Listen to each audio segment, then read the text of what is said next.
In this module, we are going to learn about the creation of the Finance Commission, members of Finance Commission, functions of Finance Commission. The need for the Finance Commission was felt by the British government for guiding its finances. The genesis for the modern Finance Commission was laid down during early 1920s, that is, during the colonial rule in India. After independence, provisions were made in the Constitution under Article 280 to make it as a constitutional entity, and accordingly, the first Finance Commission was established in the year 1951. Article 280 of the Constitution reads, "The President shall, within 2 years from the commencement of this Constitution, and thereafter, at the expiration of every 5th year, or at such earlier time as the President considers necessary, by order, constitute a Finance Commission, which shall consist of a chairman and 4 other members to be appointed by the President." In accordance with the provision of the Constitution, the Parliament of India enacted the Finance Commission Miscellaneous Provisions Act 1951 for the constitution of the Finance Commission.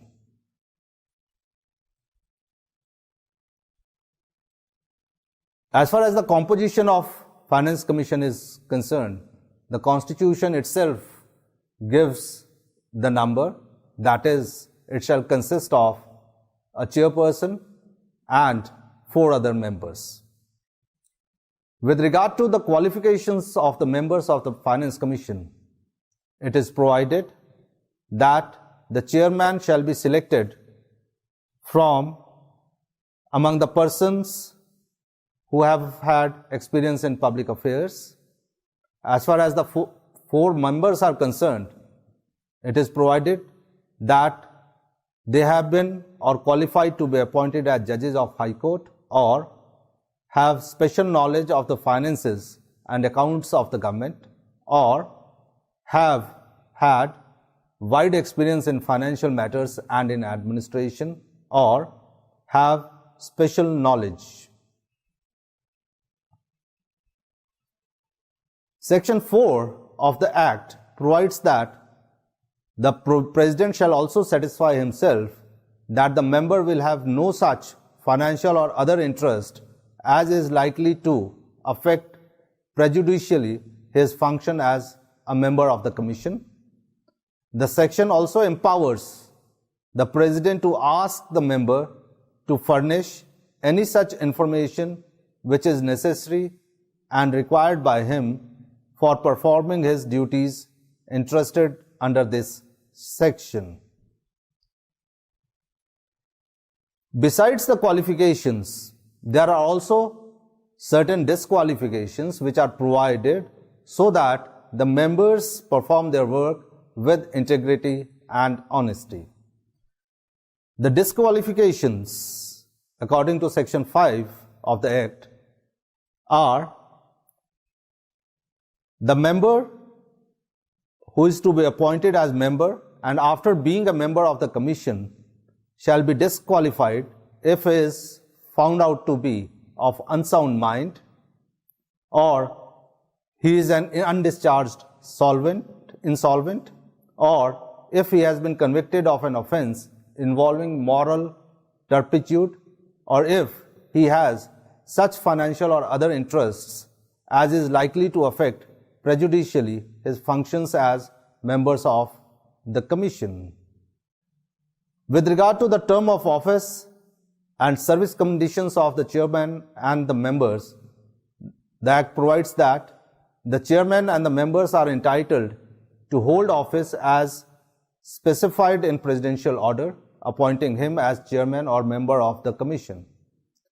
The chairman or members are eligible for reappointment, provided they may be later addressed to the President or resign his office. None of the chairmen is offered for reappointment so far. However, some of the members were reappointed as chairperson or members of the subsequent commissions. Further, the members appointed are either whole-time or part-time as specified in the order of the President.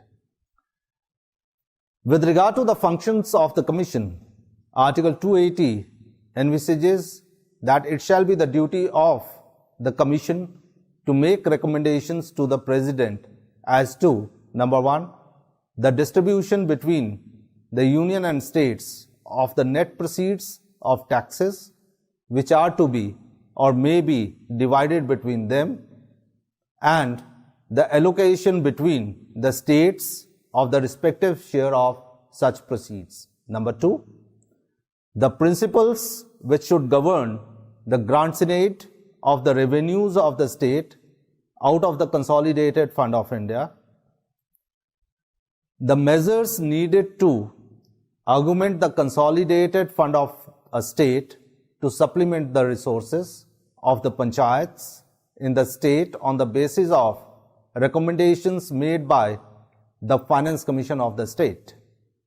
The measures needed to augment the Consolidated Fund of a state to supplement the resources of the municipalities in the state on the basis of recommendations made by the Finance Commission of the state.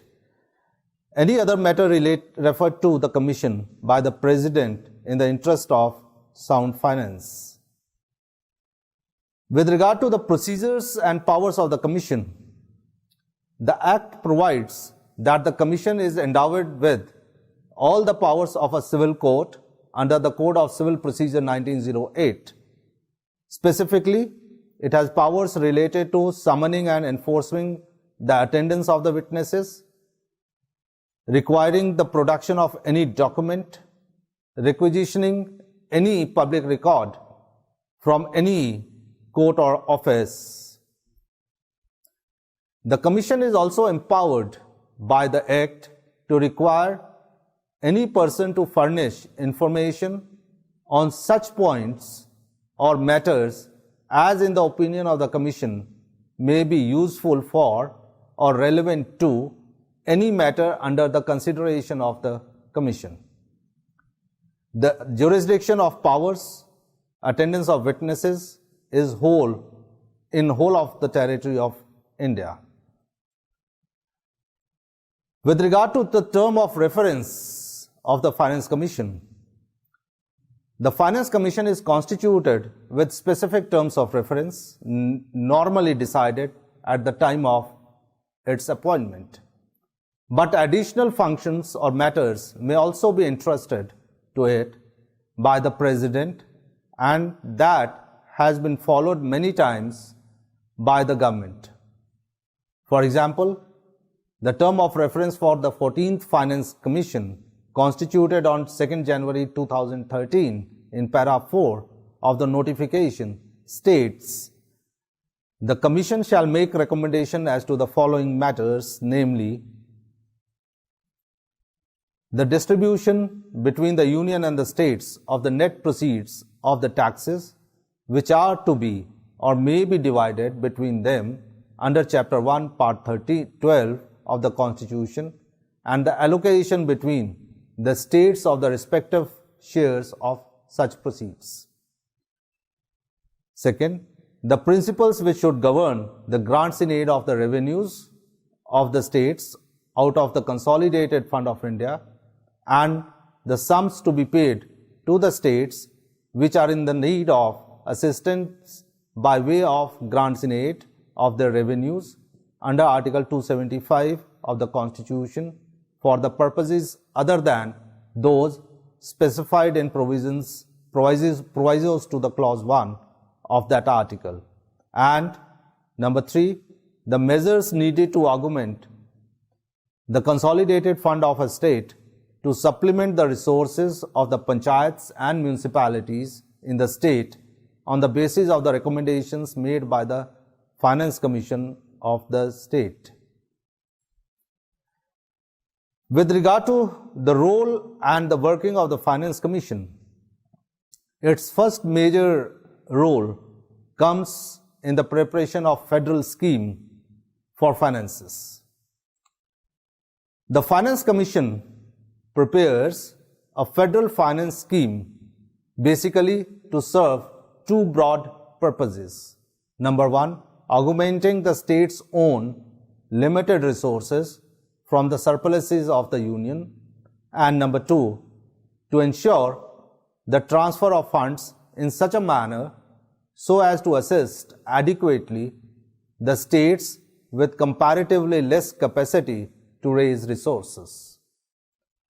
The Finance Commission performs the role of recommending distribution of financial resources on the rational and need base so as to ensure equitable development and preventing disparities in the country, and termed it as integrated view of the finance of the Union and the states. The Commission broadly follows the following steps in determining the transfer of funds or devolutions to be made to the states from the divisible pool. In the first step, the Finance Commission determines the size of devolutions based on broad consideration of the needs of the states and available surplus funds with the Union. In the second step, an assessment of the fair costs of revenue receipts and expenditure of the state is considered based on revenue resources of previous year level of taxation and the requirement of expenditure on revenue account. In the third step, a broad assessment of the shortfall in states' revenue resource is undertaken by the Commission. After that, the Commission determines how far this requirement should be covered by the devolution of taxes and grants under Article 275. And lastly, while making recommendations for devolution of financial resources to the states, the Commission addresses the question of determining the size of the devolution on a broad consideration of the needs of the states and available surplus funds with the Union. In making its recommendations, the Commission follows the following principles or considerations. Number one, taxes under Article 269 are levied by the Government of India largely for the sake of uniformity and convenience, and they are therefore distributed between the states on the basis of their origin. Article 270 provides for compulsory sharing of taxes between Union and the states, and their distribution has to be made among all the states in which they are leviable, in conformity with the suitable principles devised for the purpose.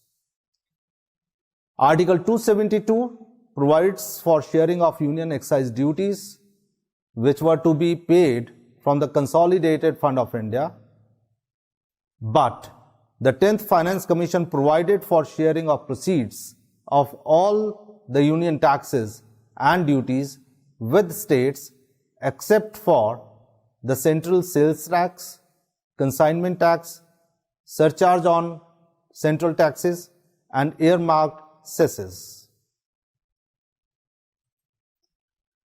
The first Finance Commission had also suggested that the budgetary needs should be the starting point for determining the assistance required by the states. But the Second Finance Commission observed that the needs disclosed should be adjusted with the following considerations, namely, the budget of the states be made comparable by incorporating abnormal, unusual, and non-reusing items of revenue and expenditure. Due allowance for clear cases of failure of the states to maximize tax efforts. States endeavor to secure reasonable economies in expenditure. Lower standards of social service in a state be considered as qualifying condition for special assistance.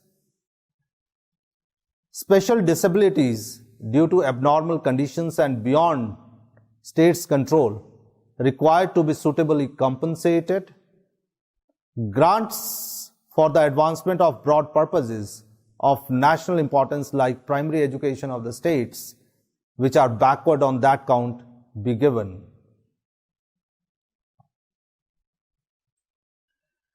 Therefore, the Commission considered that in transferring resources from the center to the states, the Finance Commission have been largely guided by the consideration that in our vast country, people's need can be effectively attended to only by the agencies close to them and in the functioning of which they are fully involved.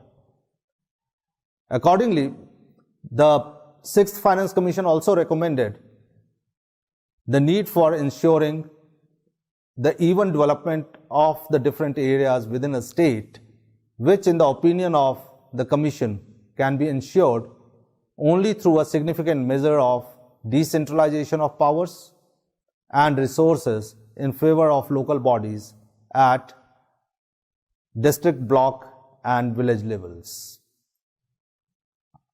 The Seventh Finance Commission also observed that for the devolution of taxpayers rather than grants in aid should be followed, as it helps the states to get the benefits of buoyancy in the tax receipts of the center and of the additional taxes raised by it.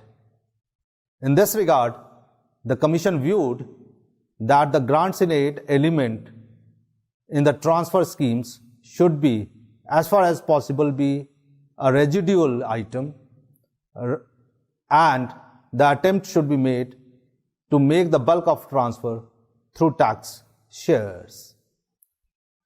However, the Eighth Finance Commission has raised two objections to the gap-filling approach of center and states. First, this approach encourages the less well-managed states to squander resources, knowing their deficit will be made up by the Finance Commission. And second, a revenue deficit is not a complete indication of the needs of the state.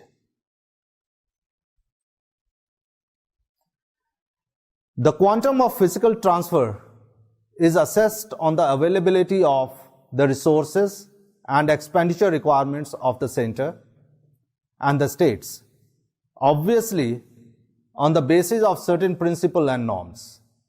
After deciding it, the Commission decides the vertical and horizontal devolution of taxes. The Finance Commission have adopted a normative approach, which means the assessment of resources available and expenditure commitments forecast by different government entities is undertaken. The estimate of overall resource envelope available to the general government, which includes gross revenue and receipts of Government of India and the state governments, and the desired roadmap for physical consolidation is undertaken. The 13th Finance Commission has taken the following four principles for the physical transfer to the states. These are: it attempted to ensure symmetry between center and states and applied a normative discipline for both the center and the states. The Commission has accorded equal treatment in the sense that it has not accorded automatic priority to any level of government and concerned with equalization, not equity. In other words, the principle does not guarantee uniformity in public services across India, but addresses the physical requirements of each jurisdiction to enable such uniformity. The public services rendered to the citizens should not only have or address of the concern for uniformity, but also we have a definite level of predictability. It means that the physical transfer to the states should be made in such a way so that the said public services should not be negatively impacted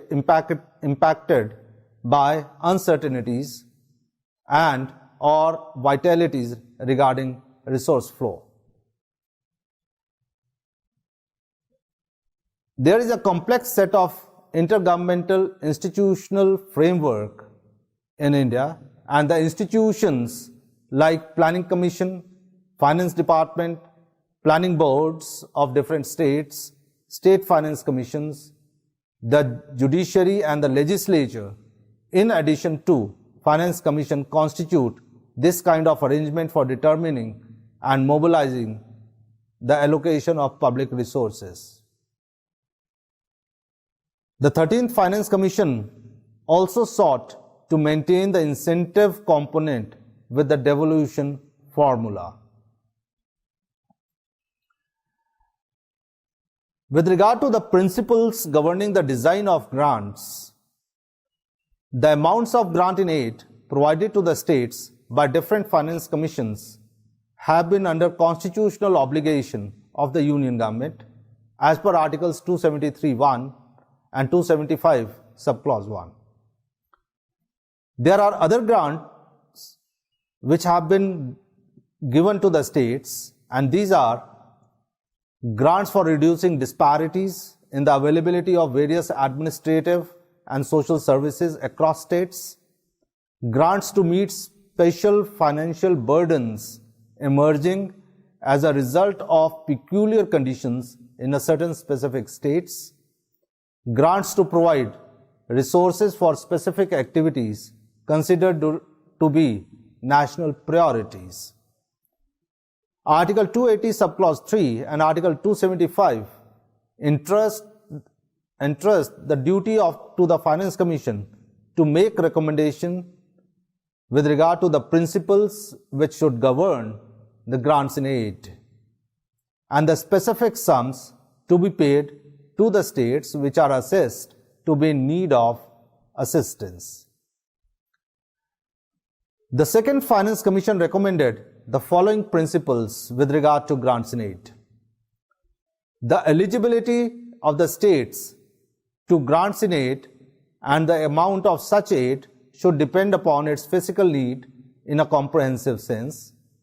The gap between the ordinary revenue of a state and its normal inescapable expenditure should, as far as possible, be met by sharing of taxes. Grants in aid should be largely a residuary form of assistance given in the form of general and unconditional grants. Grants for broad purposes may also be given. While they last, they should be granting aids of revenues, but the states would be under obligation to spend the whole amount in furtherance of the broad purposes indicated. Where those purposes are provided in a comprehensive plan, there will be no scope for such grants. The Sixth Finance Commission proposed a part of the grants in aid under Article 275 of the Constitution is for the purposes of equalization of administrative standards. The Seventh Finance Commission has given consideration to the scope of grants in aid under Article 275 for meeting capital expenditure and observes that it seems unreasonable to hold that the operative part of the article enables Commission to make grants for revenue expenditure only, which provides and enables grants being made of the revenue as well as capital nature. Hence, the Commission can recommend grants for both the purposes. The Seventh Finance Commission laid down the laid down the following principles for grants in aid. Number one, it should be given to enable states to cover up their fiscal gap left after devolution of resource, taxes and duties, to enable them to maintain the levels of existing services. Due consideration is required to be given to the states for its tax efforts. Economy is in expenditure consistent with efficiency and prudent management of public sector enterprises.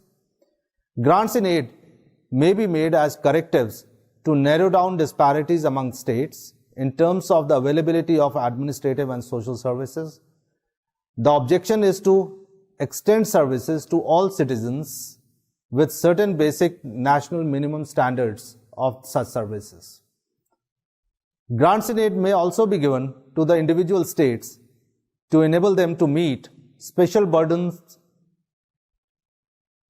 The objective is to extend services to all the citizens with certain basic national minimum standards of services.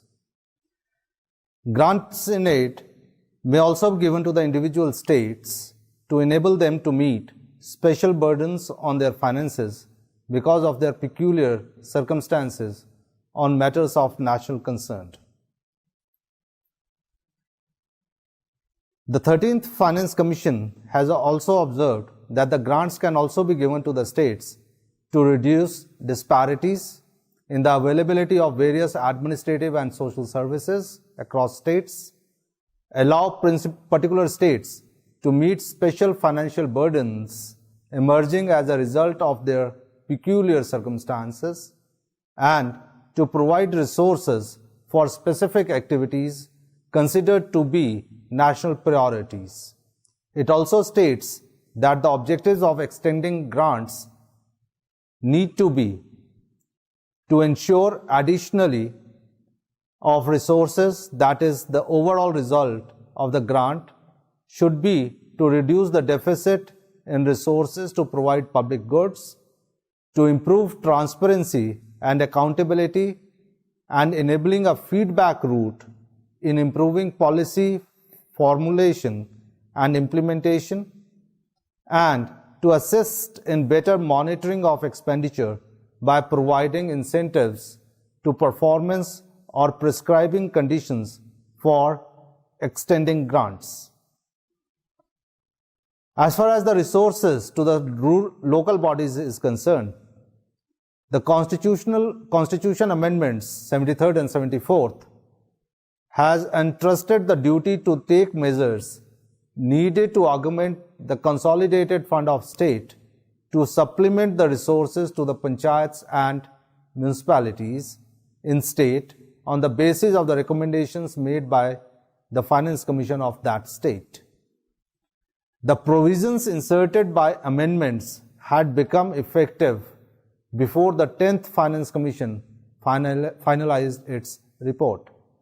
Therefore, the Commission is obliged to make recommendations regarding measures to augment the consolidated funds of the states for this purpose, although it was there in their term of reference or not. Thank you.